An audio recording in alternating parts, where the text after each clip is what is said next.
Hello दोस्तों, स्वागत है आपका इस वीडियो में। आज के वीडियो में हम एसएससी एमटीएस में आने वाले विभिन्न प्रश्नों को जानेंगे। तो जानने के लिए वीडियो को लास्ट तक देखें और हमारे चैनल में है तो चैनल को भी सब्सक्राइब कर लें।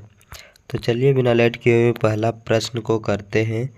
पहला प्रश्न है हम लोग का, दुनिया का सबसे गहरा सागर कौन है?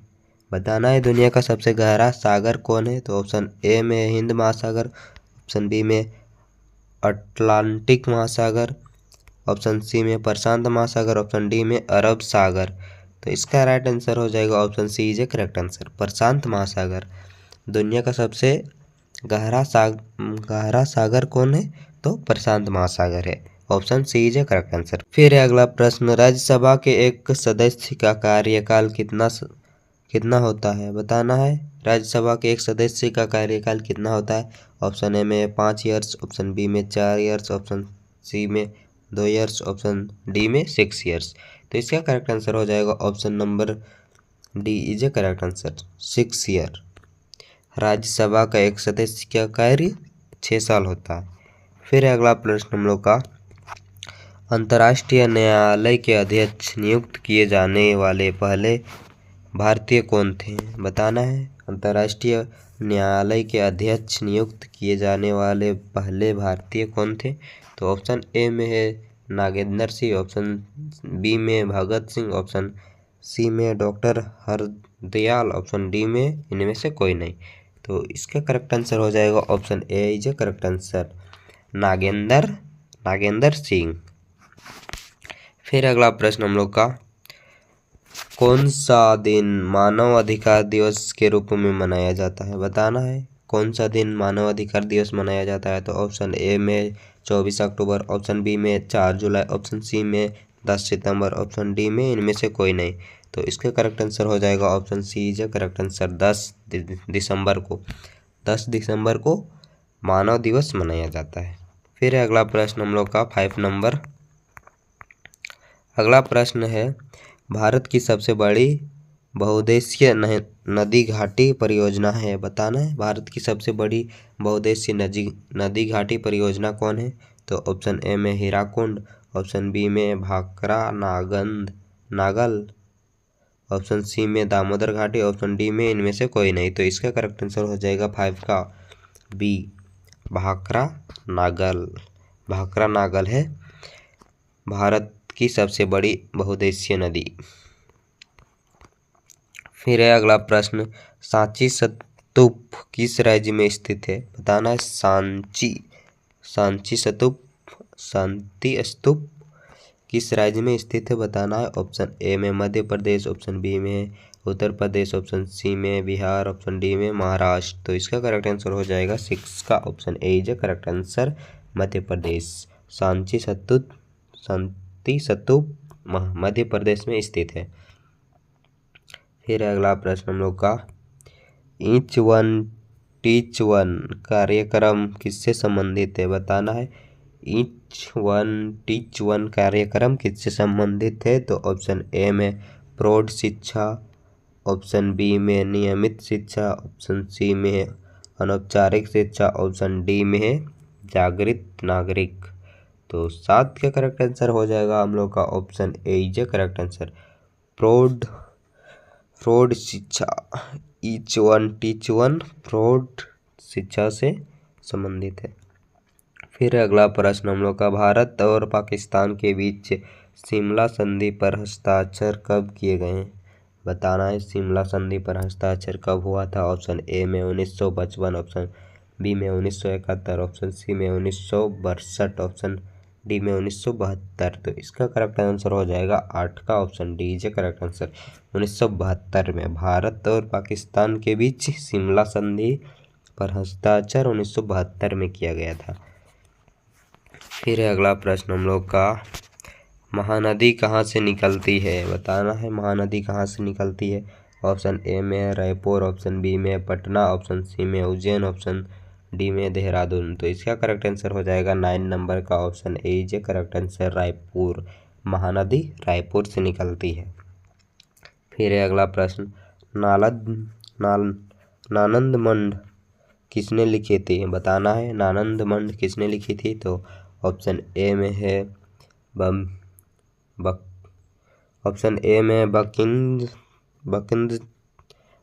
चंद्र चट्टोपाध्याय, ऑप्शन बी में अबुल फजल, ऑप्शन सी में कालिदास, ऑप्शन डी में शरत चंद्र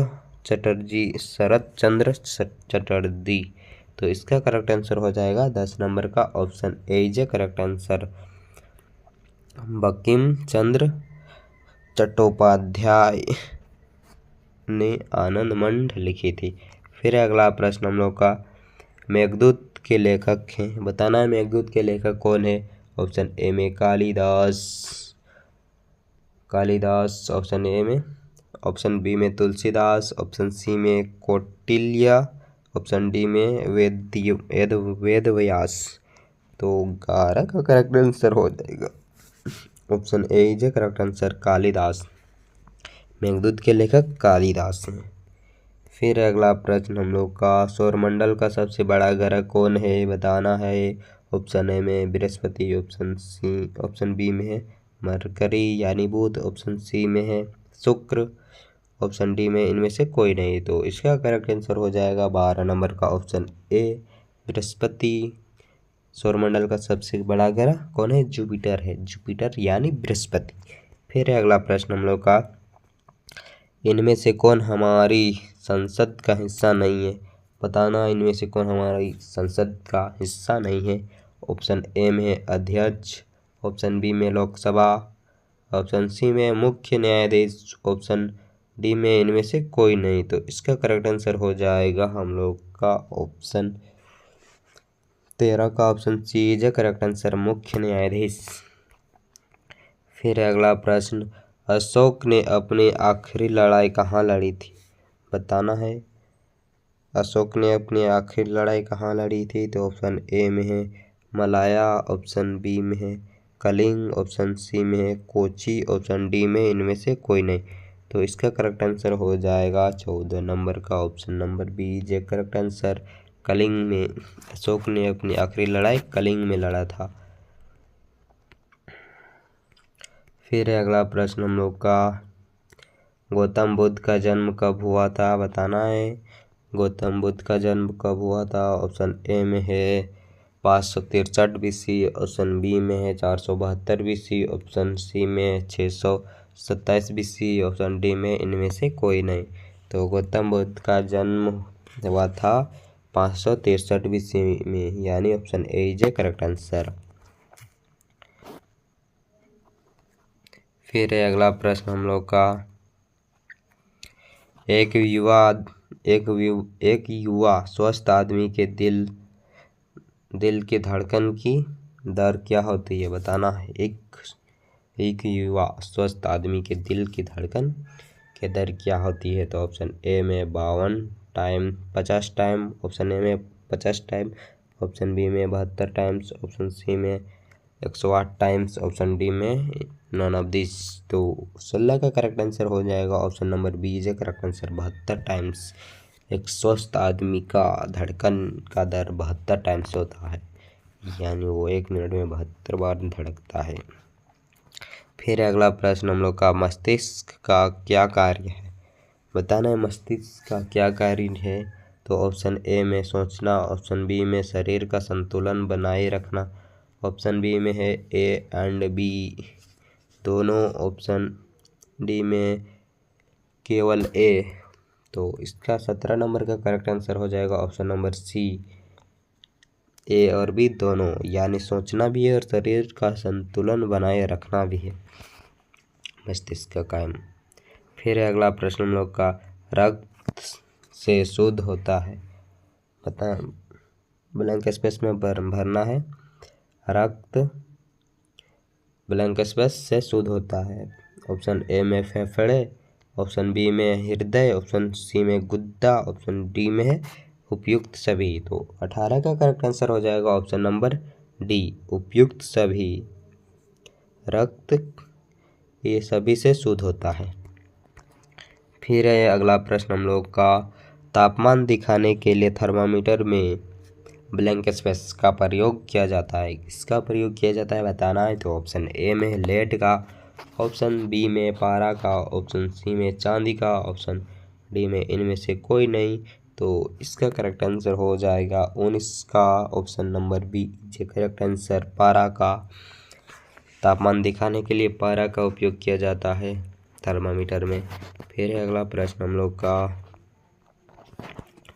इनमें से किन जानवरों के समूह का खून ठंडा होता है? बताना है किन समूह का जानवर का खून ठंडा होता है। तो ऑप्शन ए में है हम लोग का, ऑप्शन ए में है क्रो केचुआ मेंढक, ऑप्शन बी में है मेंढक क्रो व्हेल, ऑप्शन सी में है पेंगुइन सैलमेंडर बंदर, ऑप्शन डी में रोहू मेंढक कोबरा। तो इसका 20 नंबर के करेक्ट आंसर हो जाएगा ऑप्शन नंबर डी, रोहू मेंढक कोबरा का खून ठंडा होता है। फिर अगला प्रश्न हम लोग का, सूर्य ग्रहण होता है जब, कब होता है सूर्य ग्रहण बताना है।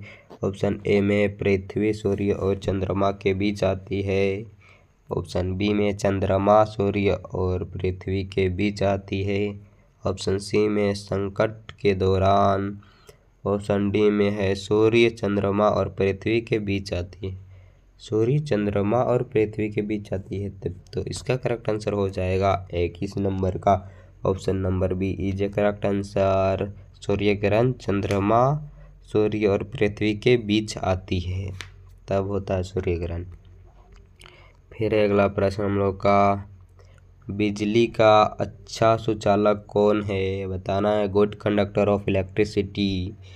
ऑप्शन ए में कांच, ऑप्शन बी में कागज, ऑप्शन सी में तांबा, ऑप्शन डी में पानी। तो इसका करेक्ट आंसर हो जाएगा option number C is a correct answer, तांबा। गुड कंडक्टर कॉपर है, कॉपर। फिर अगला प्रश्न हम लोग का, बेरी बेरी किस विटामिन की कमी के कारण होता है? बताना है बेरी बेरी किस विटामिन की कमी के कारण होता है। तो ऑप्शन ए में है ए, ऑप्शन बी में है बी, ऑप्शन सी में सी, ऑप्शन डी में है डी। तो इसका करेक्ट आंसर हो जाएगा option number A, option number B. Beriberi किस विटामिन की कमी से होता है? तो बेरी बेरी विटामिन बी की कमी से होता है, option B is a correct answer. फिर अगला प्रश्न, एटीपी क्या है? बताना है एटीपी क्या है। तो ऑप्शन ए में है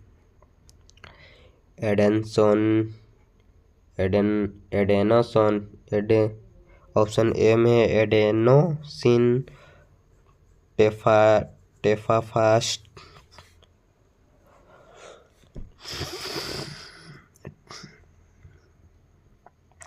ऑप्शन ए में है एडेनोसिल टेटाफॉस्फेट, ऑप्शन बी में एडेनिन टाइफॉस्फेट, ऑप्शन सी में एडेनोसिल टाइफॉस्फेट, फिर ऑप्शन डी में इनमें से कोई नहीं। तो इसका करेक्ट आंसर हो जाएगा 24 नंबर का option number B is a correct answer, adenine ट्रीफॉस्फेट।